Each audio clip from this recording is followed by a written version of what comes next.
Hello everybody, No Life 4 here. Today we're going to be playing Getting Over It with Bennett Foddy. So this is supposed to be a game that's really difficult. I've played a little bit of it, but not very much. Let's get into the intro.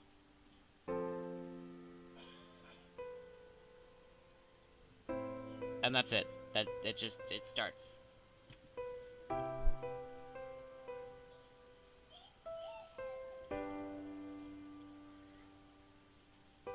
So I already got most of the controls down, but I haven't really seen too much about this game. I'm gonna just try and play through it with you guys.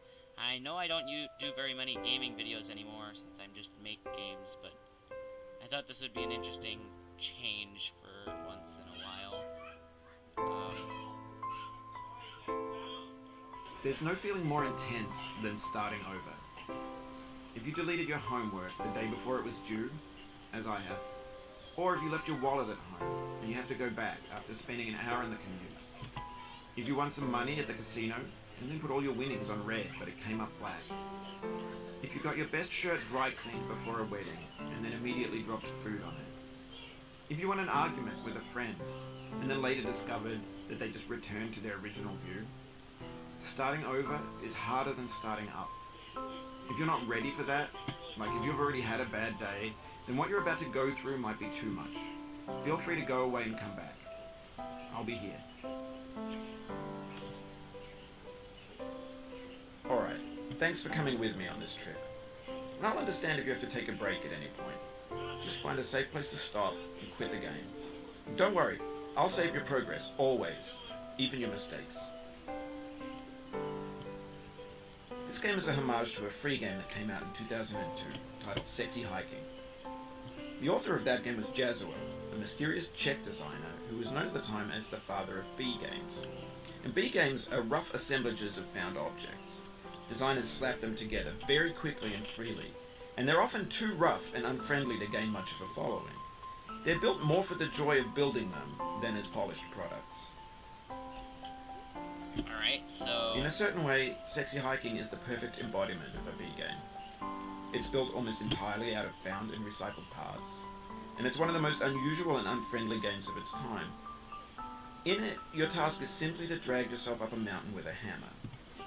And that act of climbing, in the digital world or in real life, has certain essential properties that give the game its flavor. No amount of forward progress is guaranteed. Some cliffs are too sheer or too slippery, and the player is constantly, unremittingly in danger of falling and losing everything. Anyway, when you start Sexy Hiking, you're standing next to this dead tree that blocks the way to the entire rest of the game.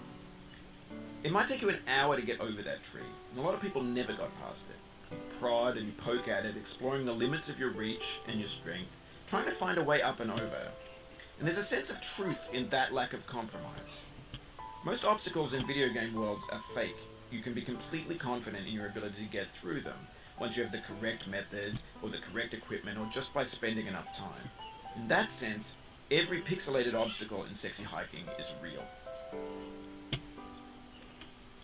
The obstacles in Sexy Hiking are unyielding, and that makes the game uniquely frustrating. But I'm not sure Jazuo intended to make a frustrating game. The frustration is just essential to the act of climbing, and it's authentic to the process of building a game about climbing. A funny thing happened to me as I was building this mountain.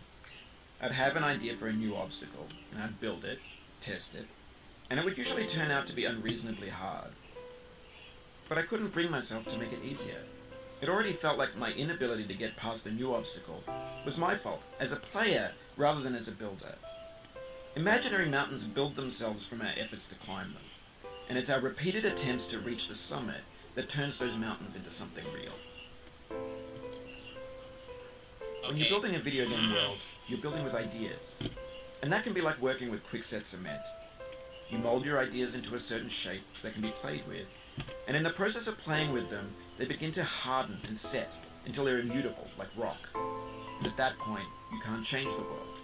Not without breaking it into pieces and starting fresh with new ideas.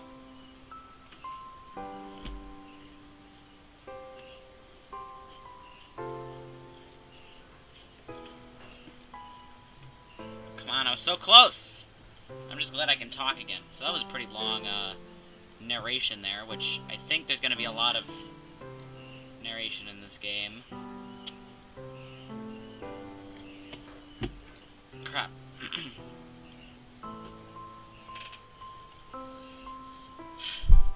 So, this, I know, is where most people stop playing, is this part.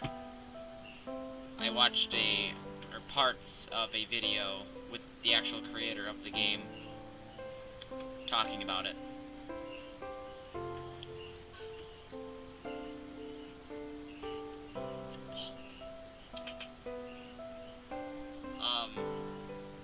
This game is pretty ridiculous, though, and very difficult.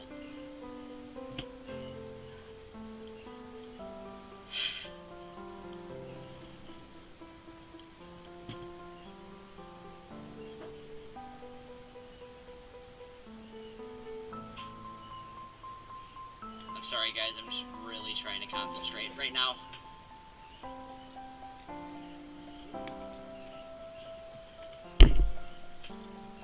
Alright.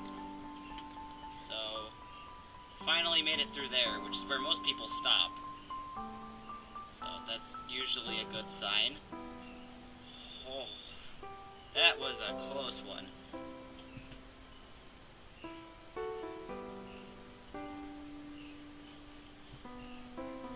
No!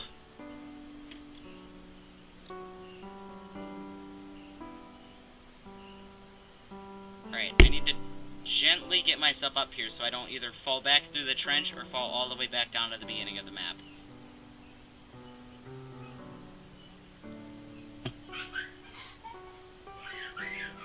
For years now, people have been predicting that games would soon be made out of prefabricated objects, bought in a store and assembled into a world. And for the most part, that hasn't happened, because the objects in the stores are trash. I don't mean they look bad or that they're badly made, although a lot of them are. I mean they're trash in the way that food becomes trash as soon as you put it in the sink. Things are made to be consumed and used in a certain context, and once the moment is gone, they transform into garbage. In the context of technology, those moments pass by in seconds. This is difficult. I take back what I said about the trench. This is, I feel like more people should stop here. I mean, I know I haven't been on this as long as I was on the trench, but still.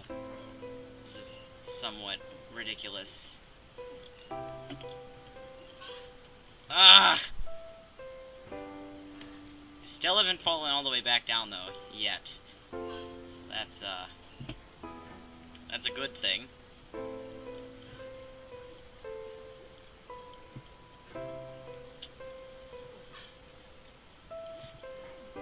So when I was playing this game, like for the first time, I was noticing lots of problems with, like, collision. Over time, we've poured more and more refuse into this vast digital landfill that we call the internet. It now vastly outnumbers and outweighs the things that are fresh and untainted and unused. When everything around us is cultural trash, trash becomes the new medium, the lingua franca of the digital age. And you could build culture out of trash. But only trash culture. B games, B movies, B music, B philosophy. Maybe this is what digital culture is. A monstrous mountain of trash, the ash of creativity's fountain. A landfill with everything we ever thought of in it. Grand, infinite, and unsorted. And we're back down at the bottom. What I was saying about collision is, when I first started playing this game, I noticed there was lots of problems with the collision.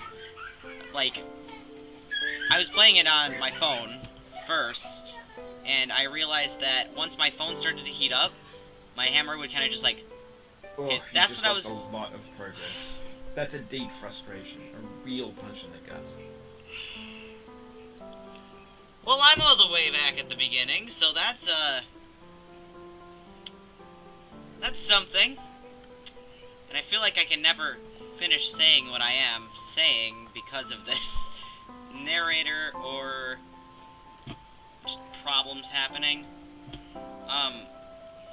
The hammer would just pass right through things once my phone started to heat up, and it really made me lose a lot of progress. But the PC version seems to be a lot more stable, and I'm guessing that's because it came out before the other one.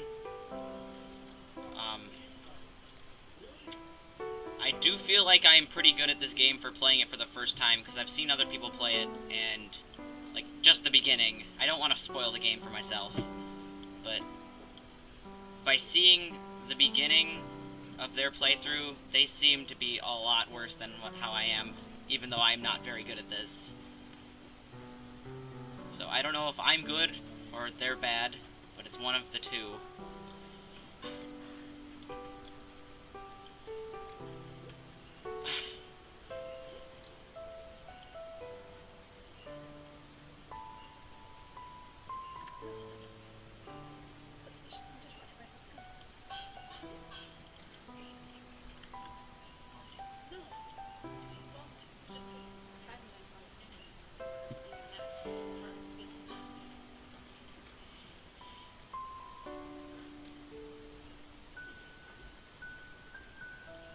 So we're back to the trench.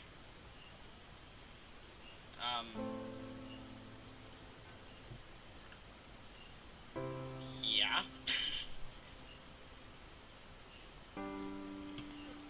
Also, I've noticed lots of problems with the physics in the game. Like, if you're trying to launch yourself up, it's very, very difficult. But just tapping an object with, like... Yeah, like there. Just tapping it gently with my hammer, and I'll go flying. When I can't launch myself up very easily. Like there, I launched myself up easily, but I wasn't even trying. But when I do try, it's like it's slowed. And I don't get as much force from it. It's very weird. I don't know if I'm doing something wrong or what, but it's just not normal.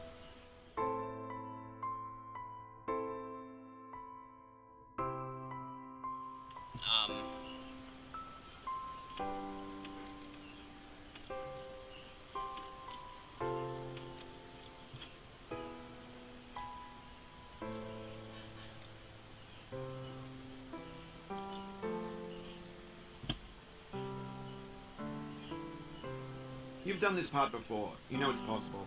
Just do what you did the first time. What did I do the first time?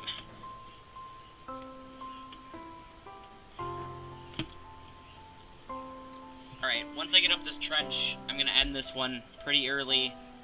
But, yeah, I will make another video of this tomorrow.